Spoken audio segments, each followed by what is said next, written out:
Vedno, ko je na oblasti Janez Janša, gredo provizije v nebo. Maske, ventilatorji, orožarski posli, pretekli in bodoči, ki se izrisujejo na horizontu z vladno namero, da 780 milijonov evrov namesto v zdravje in blaginjo ljudi usmeri v nabavo nepotrebnega orožja. Stekla kadrovska čistka in biznis za prijatelje. To je korupcija in to je vlada Janeza Janše. A korupcija je v resnici širša od zgolj provizij. Korupcija je po definiciji vdor zasebnega interesa v javni interes. Še posebej intenzivno se ta javni interes krha ravno pod vladami, kot je aktualna. Bom navedel en konkreten primer. V zadnje pol leta, kljub grožnji drugega vala, vlada Janeza Janše ni priskrbela niti ene dodatne postelje na infekcijskih klinikah. Priskrbela ni niti dodatnih dislociranih oddelkov v domovih za starejše. In danes epidemija kosi po državi. Kako se je odzvala vlada Janeza Janše? S policijsko uro za državljanke in državljane, hkrati pa je zasebnemu zdravstvu namenila 50 milijonov evrov, čeprav je ravno javno zdravstvo tisto, ki zasleduje javni interes in nas varuje pred epidemijo. Tudi to je koruptivno ravnanje. Tudi to je korupcija, legalizirana korupcija. Kaj si torej o taki vladi misliti, ko na mizo prinese Zakon o integriteti in preprečevanju korupcije? Tak zakon bo po vsej verjetnosti sicer imel redaktirane in spremenjene člene, ne bo pa imel zob. Natančno to se je tudi zgodilo.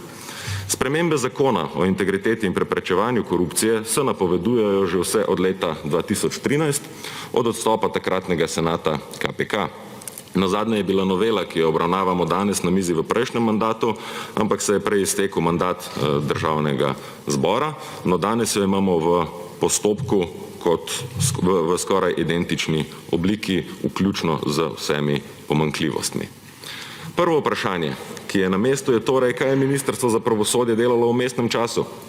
V prejšnjem mandatu je izjemno negativno mnenje s kopico pripomb podala Zakonodajno-pravna služba, pripombe so podali Vrhovno državno tožilstvo, Transparency International, informacijski pooblaščenec, bila je opravljena javna predstavitev mnenj.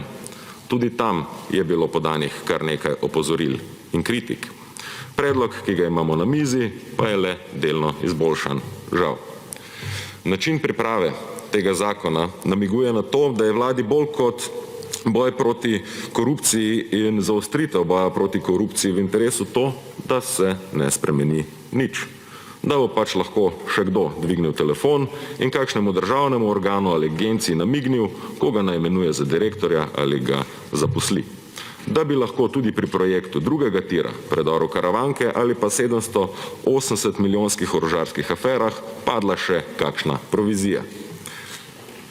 Največji problem Komisije za preprečevanje korupcije je v tem, da sicer ima nekatere pristojnosti, a vsakič, ko jih uporabi, končne odločitve padajo pred sodišči. Postopek pred komisijo je nejasen in pomanjkljiv, za težavne se izkazujejo nekatere pristojnosti, težave so s pravnimi podlagami za obdelovanje in objavo osebnih podatkov.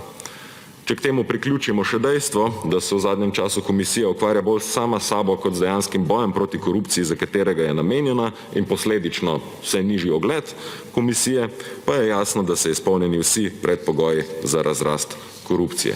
In vlada Janeza Janše lahko hara po državi dalje.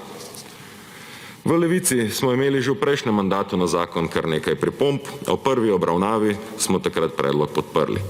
Prepričani smo namreč bili, da bo vlada v nadaljevanju preko druge in tretje obravnave odpravila tako pomisleke, ki so bili izraženi ob javni predstavitvi mnenj in v mnenju ZPS. 2 leti in pol kasneje pa z razočaranjem ugotavljamo, da je pred nami skoraj identičen predlog.